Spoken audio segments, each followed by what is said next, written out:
دوستو حضرت اسرائیل علیہ السلام کے کتنے چہرے ہیں؟ حضرت اسرائیل علیہ السلام کا وہ چہرہ جس سے انہوں نے کافروں کی اور منافقین کی جان قبض کرنی ہے، وہ کس قدر خوفناک چہرہ ہے۔ واقعہ معراج پر جب حضرت محمد مصطفیٰ صلی اللہ علیہ وآلہ وسلم کی ملاقات حضرت اسرائیل علیہ السلام سے ہوئی تو آپ صلی اللہ علیہ وآلہ وسلم فرماتے ہیں کہ میں نے ان کے 4 چہرے دیکھے تھے۔ سامنے والا چہرہ نور کا بنا ہوا تھا، پیچھے والا چہرہ آگ کا بنا ہوا تھا، دائیں طرف کا چہرہ غضب کا بنا ہوا تھا، بائیں طرف کا چہرہ قہر کا بنا ہوا تھا۔ سامنے والا چہرہ جو کہ نور کا چہرہ ہے، اس چہرے سے وہ مومنین کی جان قبض کرتے ہیں، اور پیچھے والا جو آگ کا چہرہ ہے، اس سے وہ کافروں کی جان قبض کرتے ہیں۔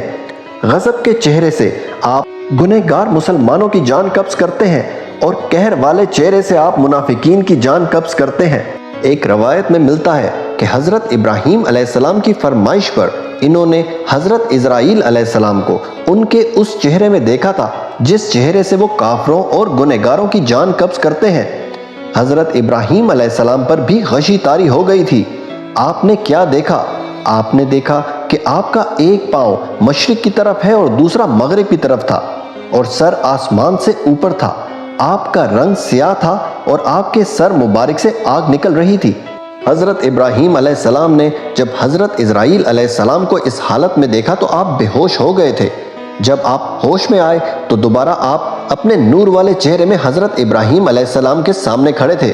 دوستو یہ آپ کے اعمال پر منحصر ہے کہ آپ نے جب زندگی میں ان سے ملاقات کرنی ہے تو کس چہرے کو دیکھنا ہے، کیونکہ موت سے پہلے کچھ لمحے آپ کی ان سے ملاقات ہونی ہے، اور آپ کی ملاقات ان کے کس چہرے سے ہوگی وہ سب آپ کے اعمال پر ہے۔